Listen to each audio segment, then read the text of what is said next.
பங்குனி காலை மாலை சந்தியா காலமே கடவுளை வழிபட நினைக்க ஏற்றது. அப்போது மனம் அமைதியாக இருக்கும். மாசி மாதமும் பங்குனி மாதமும் சேரும் நாளில் காரடையான் நோன்பு கடைபிடிப்பார்கள்.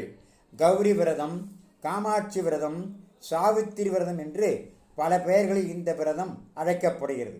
மாசிக்கயிறு பாசி படரும் என்பது சொல்வழக்கு. அதாவது இந்த விரதம் மாங்கல்ய பாக்கியம் நிலைத்து நிற்கும் என்பது இதன் பொருள். நாளைக்கு இன்றைய தினம் பங்குனி மாத பிறப்பு.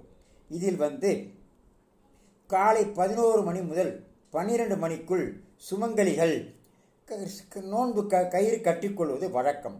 இதற்கு சாவித்திரி விரதம் என்பது சாவித்திரி விரதம் இருந்து தன்னுடைய கணவன் சத்தியவான் உயிரை மீட்டதனால் பொருள்படும். இதையெல்லாம் லைக் செய்யுங்கள். நாளை மீண்டும்